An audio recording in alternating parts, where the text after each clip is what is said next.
저는 정말 제가 좋은 남편이라고 생각하고 있거든요. 그런데도 불구하고 최선을 다하는데 잘 안 되는 게 뭔가 하면 마트 따라가면 참 힘들어요. 어디 마트 가면. 그래서 이렇게 저는 빨리 사고 오면 좋겠는데 1층부터 12층까지 다 돌고 몇 번씩 옷을 입어 갔다가 다음에 또 그 한 5분 동안 그 매장에 있는 직원이 막 힘들었는데 다 입어보고 돌아보고 올게요. 그럴 때 저는 죽고 싶어요. 빨리 뭐라도 사야지. 그거 막 이렇게 간절한 눈빛으로 이렇게 옷을 다 막 내가 봐도 안 어울리는데 잘 어울리는데 박수 쳐주고 이랬으면 이미 지칠 지쳤는데 마지막에 이제 또 밑에 식료품 가서 사야 되잖아요. 그러면 아예 제 얼굴이 안색이 벌써 순교 직전인 걸 알고 집사람이 저 생선 가게 앞에 서 있어. 저는 거기 가면 물고기를 좋아하니까 뭘 하는가 하면 내가 잡은 물고기가 얼마치인가를 꼭 확인하러 가거든요. 참돔 저거 죽은 것도 저렇게 2만 원씩 파는데 살아있는 거 내가 야 이번 주에 내가 50만 원치 잡았다 뭐 이렇게 생각하고 막 하여간 저는 마트만 가면 생기가 막 반짝반짝해요. 그래서 와 내가 저것도 잡았고 저것도 저렇게 비싼 걸 내가 잡았네 뭐 이렇게 얘기하면서 그래서 저는 제가 잡지 않은 물고기가 밥상에 오르는 것을 수치로 생각을 합니다. 근데 그 마트 갈 때마다 참 제가 이렇게 의아하게 생각한 게 뭔가 하면 이제 한참 보면 국산 참조기 이렇게 가지고 10마리 얼마 나와요. 그래서 제가 그걸 볼 때마다 아니 이미 중국 배가 싹소리로 서해 공해상에 다 들어와서 다 잡거든요. 한국도 이제 연근에는 고기가 없어서 공해상에 가서 잡거든요. 똑같이 서해 바다 똑같은 지점에 중국 배가 잡으면 중국산 조기가 되고 우리나라 배가 잡으면 한국산이 되는 거는 제가 이해를 하겠어요. 근데 왜 중국산이 잡으면 중국산 그냥 조기고 한국 배가 잡으면 한국산 참조기가 되는지는 모르겠어요. 참자.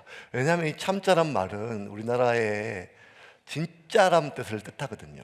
기름도 참기름이면 진짜게, 깨도 참깨, 돔도 참돔이면 진짜 돔이라고 하는 그런 것처럼 왜 똑같은 바다에 똑같은 생선인데 중국 배가 잡으면 그냥 중국산이고 한국산이 한국 배가 잡으면 참조기, 진짜 조기가 되는지는 아직도 이유를 잘 모르겠어요. 맛도 생선 종류도 기가 막히게 아는 저도.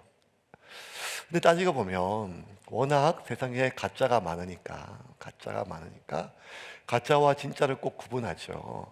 브랜드가 어딘가, 제조사가 어딘가 똑같아도 아니면 정말 그 기능이 정확한가, 꼭 필요한 부품을 썼는가, 아니면 인정받는 그러한 필증을 받았는가, 뭐 이런 것들이 진짜와 가짜를 구분해 주죠. 그래서 그 짝퉁이야, 아니야, 진짜야 했을 때 나라에서 때로는 국가에서 아니면 소비자가 어떤 기관에서 인정해 주는 정확한 어떤 뭐든지 다 공식 기관에서 인정해 주는 무언가가 필요하면 그것을 가지고 있으면 진짜라고 얘기를 하죠. 근데 그럼에도 불구하고 정식 나라에 인정을 받은 면허가 있고 기능도 있음에도 불구하고 요즘에는 그 모든 걸 다 가지고 있어도 그 사람 진짜 의사다, 그 사람 진짜 교사다, 심지어 그 교회 진짜 교회다, 그 목사 진짜 목사다, 그 사람 진짜 예수쟁이다 라고 얘기했을 때 여기서 말하는 참이라고 하는 진짜라고 하는 그 진짜 의사, 진짜 교사, 진짜 목사, 진짜 교회라고 하는 것은 정식 교단의 인정이나 신학교 출신이나 국가고시를 통과한 의사이거나 나라에서 얘기했던 그를 임명했던 교사의 자격과 기능과 역할을 얘기하는 것이 아니라 그 이상의 무언가 의사의 본질, 교사의 본질, 목사의 본질, 교회의 본질, 그리고 성도의 본질이 어떤 인정 마크로 이루어질 수 있는 것이 아님을 이제 모든 세상에 있는 사람들이 공유하게 되었습니다. 우리가 사도행전 이제 17장이죠.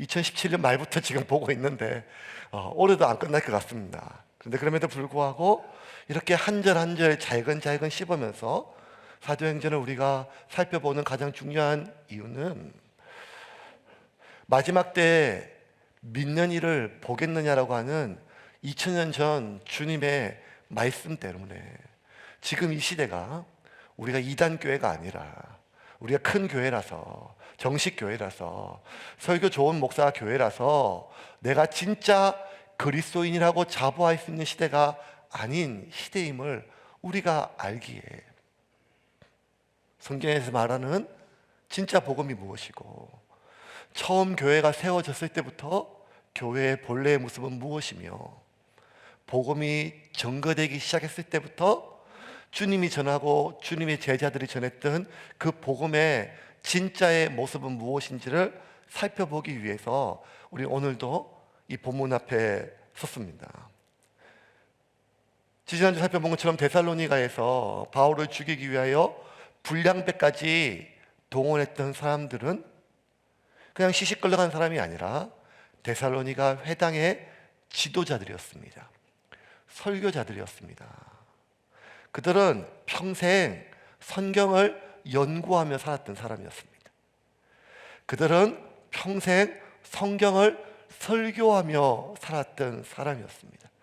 그런데도 불구하고 평생 성경을 연구하고 평생 성경을 설교하고 살았던 회당 지도자들이 자기가 5만 가지 공을 들여서 마음을 얻기 위하여 애를 썼던 헬라인들과 데살로니가의 유력한 자들의 부인이었던 귀부인들이 그들의 마음이 바울에게 기우는 것을 보고 시기심에 불타고 그 시기심을 억제하지 못하자 분노와 적개심에 가득 차 바울과 바울의 일행을 불량배까지 동원해서 죽이려고 하였다는 사실은 그가 얼마나 오랫동안 성경을 읽었고 그가 얼마나 오랫동안 성경을 가르쳤다 할지라도 그에게 있어서 이 성경은 그들에게 있어서 이 회당은 밥을 벌어먹는 도구에 불과하지 않았고 밥을 벌어먹는 공간에 지나지 않았음을 우리는 말씀을 통해서 적나라하게 봤습니다. 그들에게 있어서 회당은, 그들에게 있어서 성경은, 그리고 단지 나의 밥벌이에 조금이라도 해가 미친다고 생각하면 불량배까지 동원하여 그가 전하는 바울이 전하는 복음의 내용이 성경과 일치하는가 아닌가와 상관없이 나의 밥벌이에 손해가 된다면 언제든지 악의 도구로 사용될 수 있음을 우리는 말씀을 통해서 배웠죠. 이들을 피해서 바울은 베레아까지 갔습니다. 베레아까지 급하게 갔던 바울은 도착하자마자 역시 베레아에 있는 회당에서 말씀을 전하였죠. 그리고 그 바울이 전하는 설교를 듣고 베레아 사람들은 무턱대고 믿은 것이 아니라 바울이 전하는 저 복음이, 바울이 전하는 저 나사렛 예수가 과연 구약에서 말씀했던 주님이 수많은 선지자들을 통해서 예언했던 그 메시아가 맞는지를 날마다 성경을 통하여 상고하였습니다. 정말 그러한가 묵상하였습니다. 그리하여 베레아 사람들이 더 데살로니가 사람보다 신사적이었던 이유는, 유니게스, 더 고결했던 이유는 그들이 말을 점잖게 하고 매너가 좋아서가 아니라 자신들의 삶 가운데 어떠한 생업에 손해가 있고 삶에 어려움이 있다 할지라도 그 말씀이 참이면, 그 말씀이 나한테 이득과 손해가 아니라 그 말씀이 진짜 하나님의 말씀이라면 지금까지 내가 누리고 내가 애썼던 모든 것들을 잃는 한이 있다 할지라도 그 말씀이 가르치는 방향을 선택하는 자들이었죠. 그래서 그들은 하나님께 돌아왔고 그들을 지켜본, 그들을 살펴본 누가는 그 어떤 사람들보다 신사적이고 베레아 사람은 그 어떤 사람들보다 고결하다고 그들을 평가하였습니다. 그렇게 열심히 사는 사람들이, 베레아 사람들이 예수께 돌아왔다는 사실을 듣자 이 소식이 사흘길 떨어졌던 이 데살로니가에 전해졌어요. 그 소식을 들었던 데살로니가의 회당의 지도자들은 또 불량배들과 여러 사람들을 동원해서 3일 밤낮을 걸어서 베레아까지 쳐들어와서 베레아에서 바울 일행을 죽이기 위해서 이 베레아를 소동케 하였습니다. 오늘 13절 본문입니다. 같이 읽겠습니다. 13절입니다. 시작. 데살로니가에 있는 유대인들은 바울이 하나님의 말씀을 베레아에서도 전하는 줄을 알고 거기도 가서 무리를 움직여 소동하게 하거늘. 지긋지긋했어요. 그러니까 거기 와서 난리를 치니까 급하게 베레아에 있는 성도들이, 이 누가는 형제라고 했는데 여러분 지금 바울이 베레아에 도착한 지 몇 주 안 됐어요. 그러면 이제 예수를 영접한 지 몇 주 안 됐단 말이에요. 근데 그럼에도 불구하고 이들이요 지금 뭘 하는가 하면 목숨을 걸고 바울을 지켜요. 데살로니가에서 야손이 바울을 집에 재워줬다는 이유 하나만으로도 자기뿐만 아니라 온 가족이 개처럼 끌려서 그 아고라 광장에서 온갖 곤욕을 당한 것을 다 우리는 봤잖아요. 그러면 지금 데살로니가에서 이 회당 지도자들이 끌고 왔던 이 불량배들이 어떤 사람인지를 우리가 알 거란 말이에요. 근데 그럼에도 불구하고 이제 갓 예수를 믿었던 이 믿음의 형제들이 바울을 보호하기 위하여 온갖 위협을 무릅쓰고 급하게 바울을 이 항구로 가고, 그리고 그 당시에 뭐 배가 정기적 여객선이 있는 게 아니니까 가장 먼저 출발하는 배에다가 바울을 태울 뿐만 아니라 바울이 가는 동안에 또 해를 당할까봐 그 배는 아테네로 가는 배였거든요. 그러니까 한 320km, 꽤 먼 거리였어요. 그 배에 같이 올라서 바울을 피신을 시킵니다. 14절과 15절입니다. 같이 읽겠습니다. 형제들이 곧 바울을 내보내어 바다까지 가게 하되 실라와 디모데는 아직 거기 머물더라. 바울을 인도하는 사람들이 그를 데리고 아덴까지 이르러 그에게서 실라와 디모데를 자기에게로 속히 오게 하라는 명령을 받고 떠나니라. 아테네까지 320km 배를 타고 가는 게 그 백길이 보통 길입니까? 근데 이제 곧 금방 예수 믿었던 이 사람들이 이 바울을 보호하고 바울 개인이 아니라 바울이 전하는 그 복음을 보호하기 위하여 목숨을 걸고 바울을 지켜내고 배워 태워서 함께 아테네까지 다른 대륙으로 가게 됩니다. 대단한 사람들이죠. 그리고 그들과 함께 온갖 곤욕을 당했던 바울이 얼마나 미안했겠어요. 미안했겠어요. 예. 새신자들인데요. 그러면서 배에서 온갖 생각을 다 했어요. 어떤 생각을 했는가 하면 와, 이 데살로니가 인간들 징글징글하다. 왜냐하면 바울은 뭐 1차 전도여행, 2차 전도여행 어디를 가든지 유대인들이 한때 예수를 영접했지만 곧 마음이 바뀌어서 바울을 모욕하고 비방하고 돌 던지고 심지어 때리고 죽이고 했던 모든 일들은 흔하였는데 이렇게 목숨 걸고 따라오면서까지 애를 먹이고 죽이려고 하고 나 때문에 음한 다른 새 가족들까지 애를 먹는 걸 보니까 이 바울 생각에 너무 징글징글하였대요. 그리고 그렇게 앞장서서 악의 도구로 사용되는 인간들이 누구였는가 하면 평생 성경을 연구하는 사람들이었어요. 평생 설교하는 사람이었어요. 그리고 하나님의 말씀을 위해서 회당을 개척하고 그 회당에 모여서, 여러분 이 회당이 유대 땅에 있는 회당이 아니라 지금 이방 땅에 데살로니가에 있는 회당이잖아요. 그러면 그 데살로니가에 있는 회당을 누가 제일 처음에 세웠을까요? 디아스포라에 다 흩어져서 전 세계에 흩어져 가지고 인간 취급 받지 못했던 유대인들이 데살로니가에서 자기들끼리 모여서 하나님 말씀 믿고 섬기려고 했을 때 그곳에 처음 그 회당을 개척하고 지금까지 회당을 운영했던 지도자들, 그 사람들이 지금 바울을 박해하려고 죽이려고 불량배를 동원하지 않았습니까? 그러면 일평생 하나님 말씀으로 회당을 개척하고 일평생 하나님 말씀으로 그 사람들을 말씀으로 양육했던 회당 지도자들이 오직 자신들의 삶의 밥벌이에 손해를 끼쳤다는 이유로 이토록 집요하게 자기를 헤아리려고 하는 모습을 보고 얼마나 마음에 분노가 일었겠어요. 그런데 그들을 향한 어떠한 분노도 바울은 표현되지 않습니다. 더 정확하게 얘기하면 누가는 데살로니가의 불량배까지 동원했던 그 회당의 지도자들에 대한 어떤 분노도, 바울의 분노도 기록되지 않고 표현하지 않아요. 그랬던 누가는, 그랬던 바울은 엉뚱하게 데살로니가에서 베레아로 갔다 베레아에서 아테네까지 도착해서 아테네에서 도착하자마자 아테네를 둘러본 뒤에 바울이 분노가 격하게 일어나요. 16절 한번 보겠습니다. 16절입니다. 16절 말씀, 오늘 마지막 본문입니다. 시작. 바울이 아덴에서 그들을 기다리다가 그 성에 우상이 가득한 것을 보고 마음에 격분하여.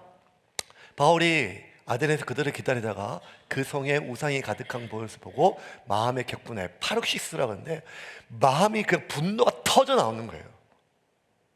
견딜 수 없을 만큼 그 분노.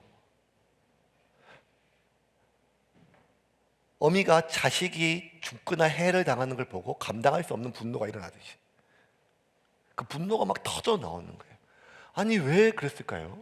자기를 죽이려고 끝까지 쫓아오는 데살로니가의 불량배들과 해당 지도자들에 대해서까지는 그렇지 않았던 바울이 왜 아테네에 성에 우상이 가득한 걸 보고 마음이 격분했을까요?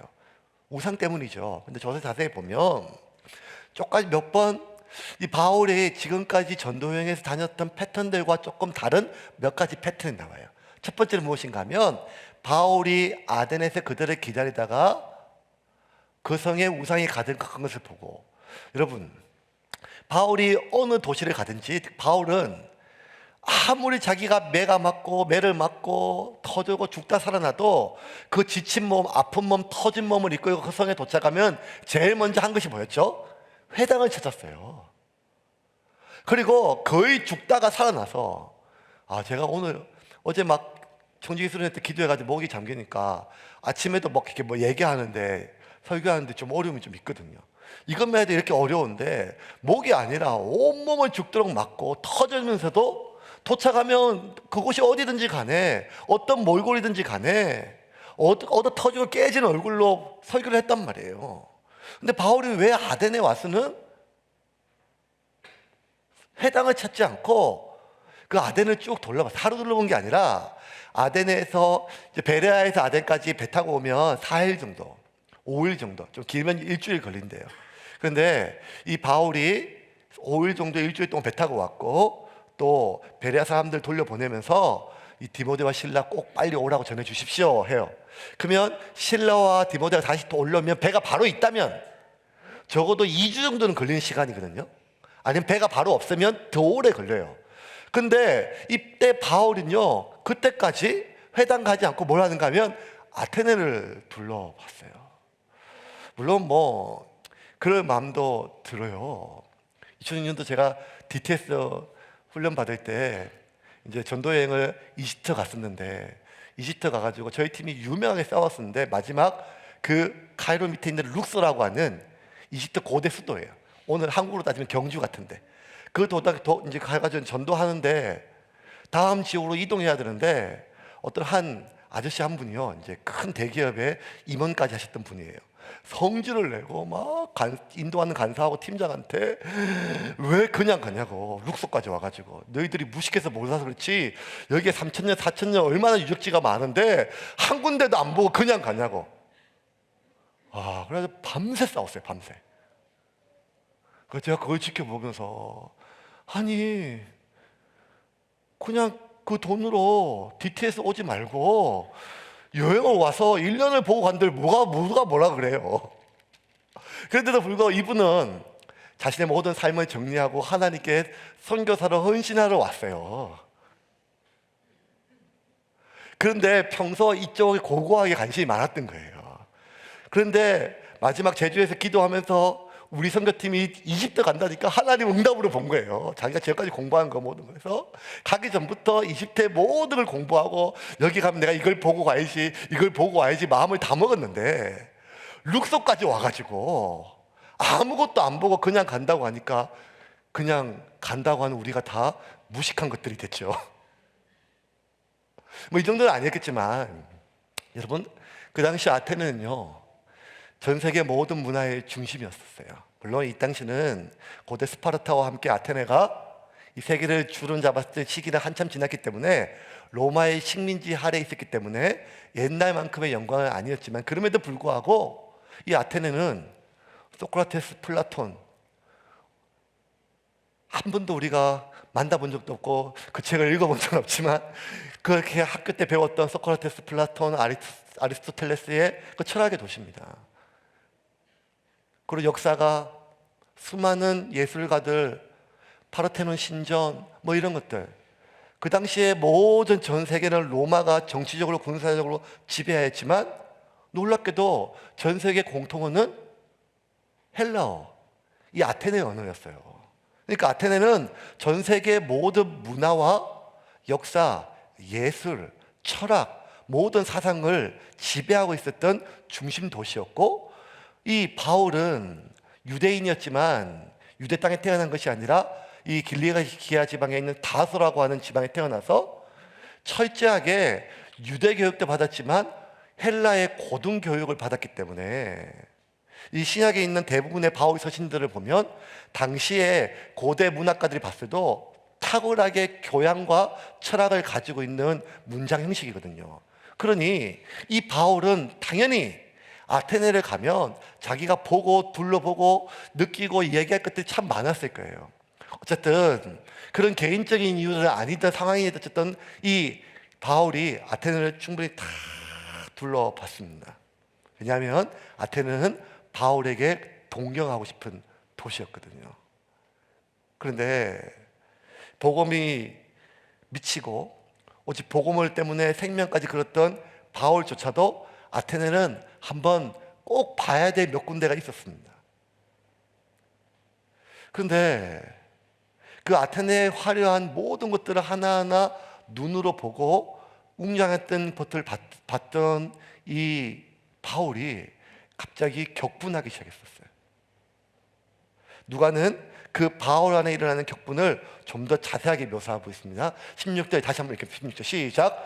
바울이 아덴에서 그들을 기다리다가 그 성에 우상이 가득한 것을 보고 마음에 격분하여. 자, 그냥 우리 개혁성경은 그냥 마음에 격분하여라서 그런데 누가의 사정적 원문은 조금 더 자세하게 이 바울 안에 있었던 격분을요 좀 더 자세하게 적어놨어요.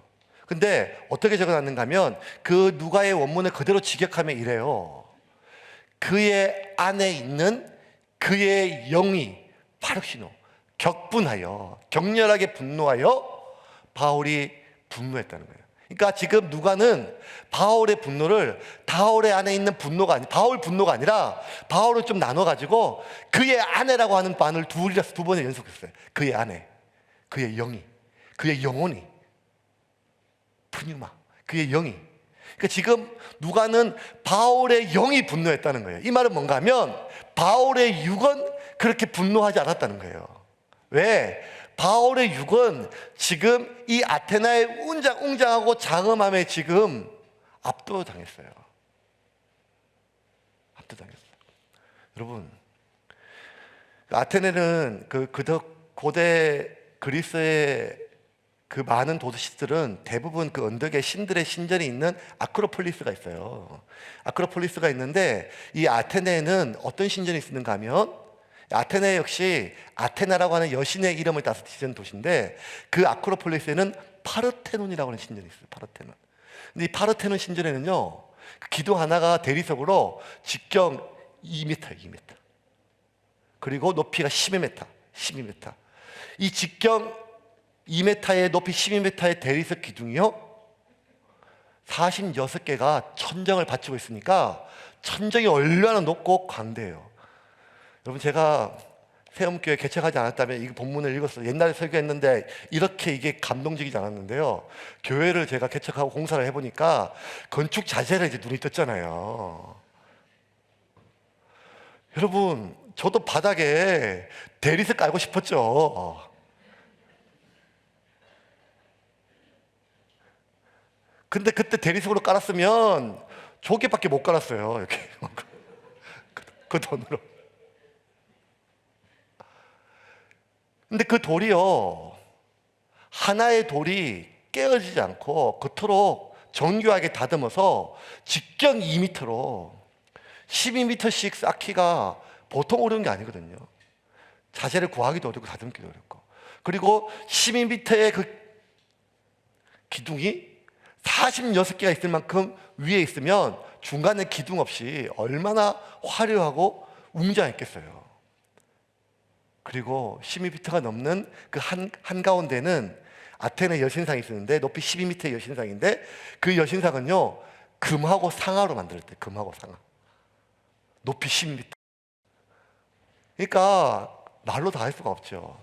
그런데 이 웅장한 파르테논 신전도 그 옆에 있는 제우스 신전에 비하면 세 발에 피었다는 거예요. 제우스 신전은 기둥이 106개예요. 여러분, 가보고 싶죠? 근데 지금 가도 다 불타고 없어졌답니다. 지금 남아있는 파르테논 몇 가지 기둥의 모습만 봐도 당시의 웅장함이 예측이 되는데, 여러분, 지금 대한민국 국보 1호가 남대문이잖아요. 전 세계 국보라고 하는 유네스코 세계문화물 1호가 뭐였는가 하면 파르테논 신전이에요. 그만큼 그런 것들이 아테네는 깔렸다는 거예요. 더군다나 그 중간에 있는 디오니소스라고 하는 그 극장에는요, 좌석이 17,600석이래요. 대한민국에서 제일 큰 극장이요, 세종문화회관 대극장인데 3,100석이에요. 예술의 전당이 2,500석 콘서토리였고 옆에 리사이틀 다 합쳐다 한 5,000석밖에 안 되는데, 당시에 17,600석이 있는 극장이 있었어요. 그러니까 여러분, 이거는요, 당시에 그 모든 도시를 도왔던 이 바울 루네스도요, 아테네는요, 격이 다르고 차원이 다른 도시였어요. 천상의 도시였어요. 그냥 고대 그리스인들이 아테네는 신들의 도시라고 그랬거든요. 그러니까 그 놀라운 장엄하고, 그리고 특별히 가는 데마다 대학들이 세워지고, 소크라테스, 플라톤, 아리스토텔레스의 후예들이 철학을 연하고, 스토아파, 에피쿠로스 학파, 이런 사람들이 가르치고 하는 이 모든 것들은 당대 최고의 지식인의 반열에 들었던 바울이 봤을 때 그 모든 것들은 압도당하기에 충분했죠. 그런데 그렇게 압도당하고 참 멋있다, 참 부럽다, 야 하는 마음을 갖고 있는 순간, 바울 안에 뭐가 있었는가 하면 이 영이 소리치기 시작했는데, 뭐라고 소리치는가 하면 역겹다, 참남하다라고. 여러분, 당시 유대인들의 생각 속에 가장 거대한 건축물은 성전이었어요. 하나님의 성전. 근데 하나님의 성전, 솔로몬이 지었던 성전은 파괴되고 그 뒤에 헤롯 왕이 세웠던 성전이었거든요. 근데 만군을 창조하신 창조주 하나님의 성전과 비교했을 때 그 파르테논 신전과 제우스의 신전은 비교가 안 됐어요. 더군다나 지금 바울이 전하려고 하는 그 예수는, 그 아테네 사람들이, 유대인들이 어느 땅에 있는지도 모르는데, 유대인 사람들도 잘 모르는 저 북쪽의 갈릴리의 변방의 나사렛이라고 하는 한 시골 동네에 천하디 천한 갑바치와 가죽쟁이와 동률로 취급당했던 목수 아들 나사렛 예수가 전하는 복음이 어쩌면 소크라테스, 플라톤 후예들이었던 이 사람들에게 전하는 것들이 얼마나 주눅들 수 있는 상황이었거든요.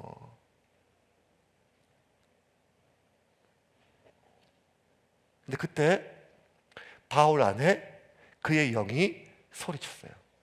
참남하다. 참남하다. 18절 한번 볼까요? 18절입니다. 18절 말씀 시작. 어떤 에피쿠로스와 스토아 철학자들도 바울과 쟁론할세 어떤 사람은 이르되 이 말쟁이가 무슨 말을 하고자 하느냐 하고 어떤 사람은 이르되 이방신들을 전하는 사람인가 보다 하니 이는 바울이 예수와 부활을 전하기 때문이러라. 에피쿠로스와 스토아학자 철학자들이 바울과 쟁론할 때 바울이 지금 복음을 전해야 될 사람들이 누군가 하면 당대 최고의 철학자들이었어요. 최고의 지성인이었어요. 그들이 살고 있고 그들이 지금 누리고 있고 그들이 사는 종교 생활의 실체와 문화 생활과 모든 것들은 지금 바울이 전하려고 하는 것들은 미신이었어요. 어떻게 정확하게 표현하면 저 변방의 오랑캐들이 믿는 어쩌면 우리가 그냥 뭔지도 모르는 남녀 호랭개교 이런 것처럼 이렇게 여기는 그러한 예수를 내가 어떻게 전할 수 있을까라고 하는 생각이 들 수도 있죠. 왜냐하면 바울은 어디 가든지 복음을 전할 때 회당에서 유대 백그라운드가 있고 적어도 하나님을 창조주로 인정하는 도시에서 사람들에게 하나님을 창조주로 인정하는 사람들에게 복음을 전했거든요. 그런데 이들에게 있어서 제우스와 파르테논에 있는 수많은 신전들과 어떤 신전은요 이름을 알 수 없는 신들을 알고 수많은 신들로 가득 차 있고 최고의 철학과 지성으로 가득 차 있는 자들에게 자기가 전하는 복음과 자기가 가지고 있는 이 신앙은 초라하게 보일 수밖에 없고 주눅이 들 수밖에 없거든요.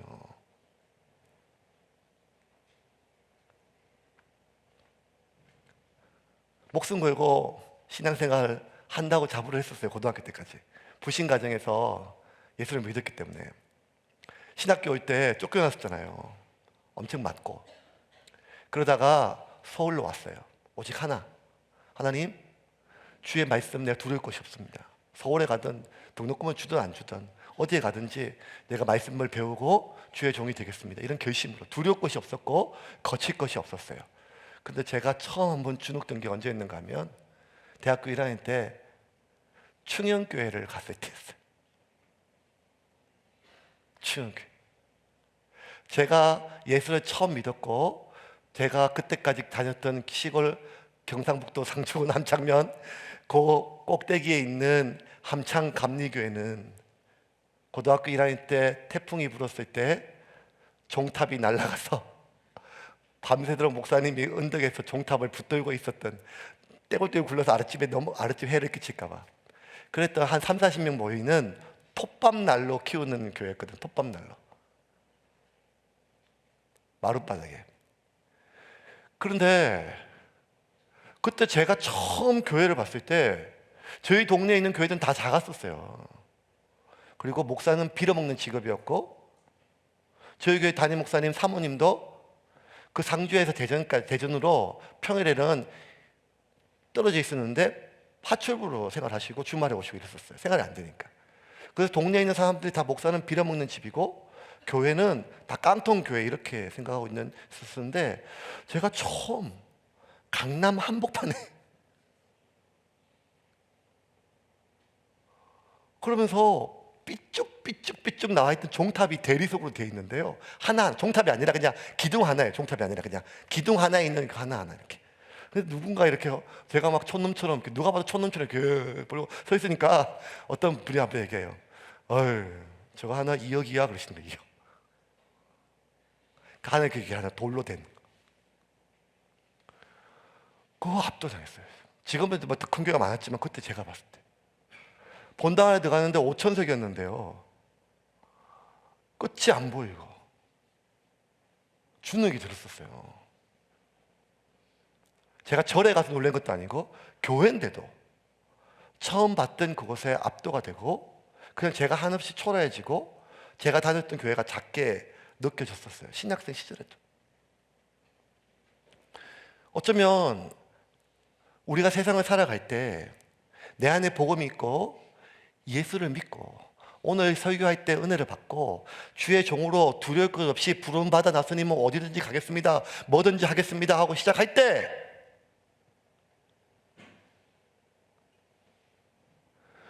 그럼에도 불구하고 우리가 세상에 부딪힐 때 내가 출근하고 내가 돈을 벌어먹고 내가 살아가야 되고 내가 비위를 맞추며 살아가는 수많은 세상과 이 모든 것들의 힘 속에 어쩌면 나는 하늘이 작고 초라하고 하나님이 작은 것이 아니라 하나님을 믿는 내 믿음이 작아 보이고 하나님에 대한 기도가 내 부정하는 것이 아니라 그 하나님께 기도하는 나의 기도의 응답이 참 초라하게 보이고 쭈그러들 수가 있죠. 그런데 그때 바울이 그 아테네의 웅자만 속에 찌그러들고 쪼그러들고 어쩌면 그 부럽다 라고 할 때, 그의 유괴 사람은 그렇게 할 때 바울 안에 있는 그의 영이 파룩시노, 참남하다, 역겹다, 어리석다, 무지하다 라고 하는 그 소리치는 소리를 듣고 바울이 정신을 차리고 그 무지한 아테네의 지성이었던 최고의 철학자들과 논쟁하기 시작을 하였어요. 너희들이 어리석다. 만군의 주제이시고 창조주이신 하나님의 섭리를 받아들이고 어떻게 사람이 죽었다 살아날 수 있는 미신을 믿느냐라고 하는 사람 앞에 예수는 부활했음을 증거하였습니다. 뭐 때문에? 그의 안에 올라오는 그 영의 분노를 그가 억압하지 않고 그가 그의 육의 수많은 부러움과 연약함에 함몰되지 않고 영의 소리를 들었기 때문입니다. 하나님 우리에게 인간에게 주셨던 많은 기능들이 있는데요, 그 중에 생존 본능들이 있습니다. 그 중에 혐오, 구역질 뭐 이런 것들은요 참 탁월한 기능이에요. 왜냐하면 아주 비싼 음식 시켰는데, 중국집 가 탕수육 시켰는데, 안 비싼가요? 비싼 음식 시켰는데 맛있게 먹다가 바퀴벌레가 하나 나왔다고 생각을 해보세요. 저는 그런 경우 봤거든요. 그러면 방금 전까지 먹었던 그 탕수육의 맛과 향과 색깔이 변한 건 하나도 없어. 똑같아요. 근데 그럼에도 불구하고 본능적으로 우리 안에 뭐가 올라오는가 하면 구역질이 나요. 바퀴벌레. 오늘 우리가 예배 끝나고 먹는 카레는 완전 멸균되고 깨끗하게 준비하였으니까 걱정하지 마시고, 예, 걱정하지 마십시오. 근데 똑같은 음식이에요. 똑같은 향이에요. 맛이에요. 하나도 변함이 없는데 똑같은 냄새와 똑같은 향과 맛이 느껴짐에도 불구하고 그 바퀴벌레를 보는 순간 내 입에 들었던 방금 전까지 맛있던 이 음식이 구역질을 일으키고 혐오를 일으키는 것은 인간이 자기를 보호하기 위하여 하나님이 창조했던 놀라운 기능이에요. 우리의 영 안에 그런 기능이 있어요. 참 어리석고 참 무지하고 일주일 내내 1년 내내 말씀만 보고 읽고 사람이 떡으로 살 것이 아니라 하나님 말씀이다. 크고 넓은 길이 아니라 좁은 길이다. 편하고 안락한 것이 아니라 십자가의 길이다. 높임 받는 것이 아니라 섬김 받는 일이다. 이렇게 설교 듣고 성경 읽고 아멘하고 진심을 받아들이고 눈물로 하나님 이런 삶 살게 해달라고 기도했음에도 불구하고 정작 삶의 현장 속에서 하나님이 없는 수많은 것들이 더 안락해 보이고 더 웅장해 보이고, 내가 이렇게 살다가 이렇게 돈 벌다가 언제 집 사고 언제 땅 사고, 이런 수많은 생각들 속에 함몰되어질 때 우리 안에, 내 안에 있는 영이 역겹다, 혐오스럽다, 그것은 부러워할 것이 아니라 우리가 불쌍히 여겨야 될 사람들이다. 그 사람이 하나님이 있는지 없는지를 보는 것이 아니라 그가 타고 다니는 차를, 그가 입고 있는 옷을, 그의 자녀가 다니는 학교가 아니라 그 자녀 안에 예수가 있는지 없는지를 보고 그 집 안에 예배가 있는지 없는지를 봐야 되는데, 그 집이 얼마나 올랐고 그 차가 얼마이고 그의 직장에 얼마나 오랫동안 다닐 수 있는가가 아니라 그 안에 예수가 있는지를 봐야 되는데 우린 그게 아니거든요. 쪼그라들고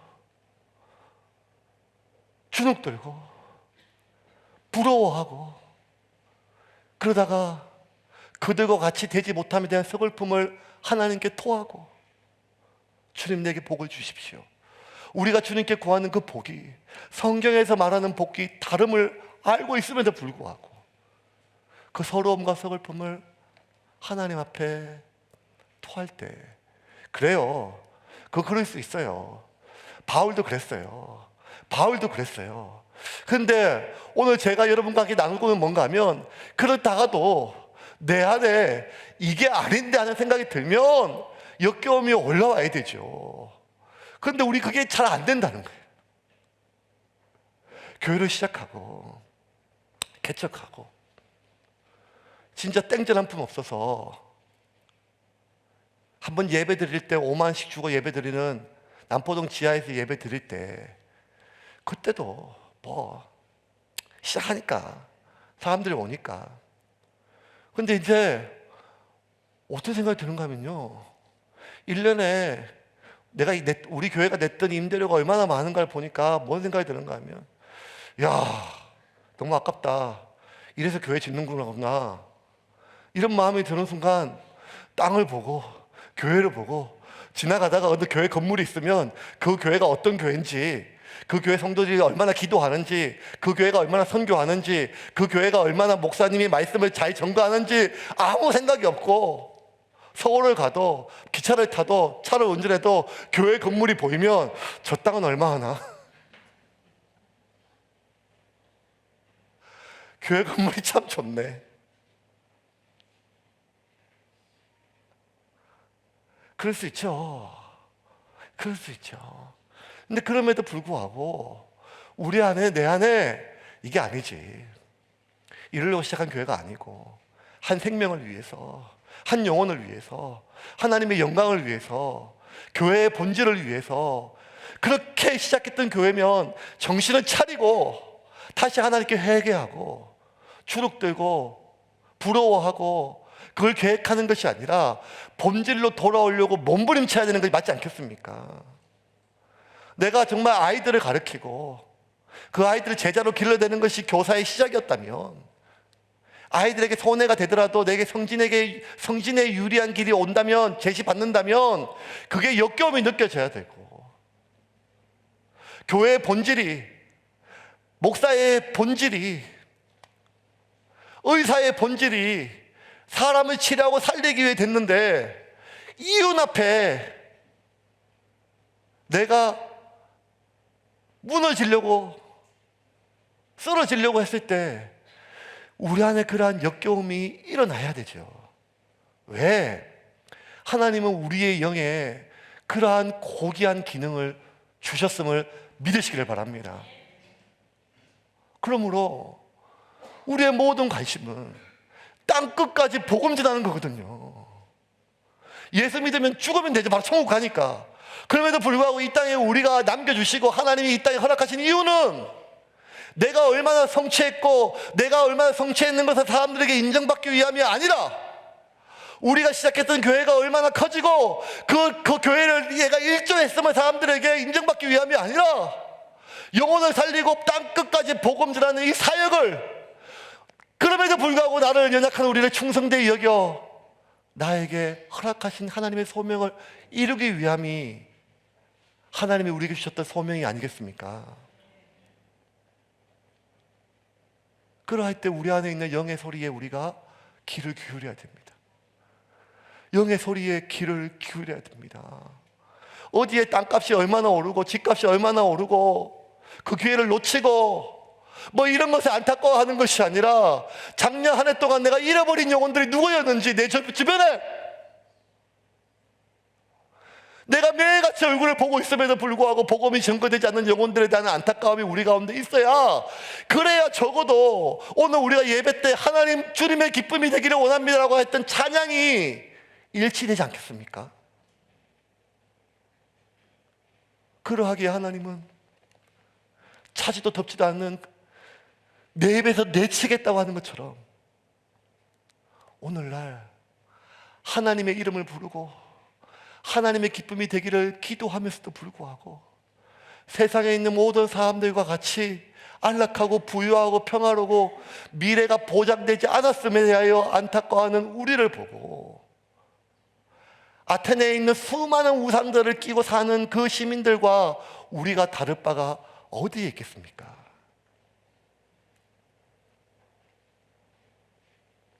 말씀을 좀 정리하겠습니다.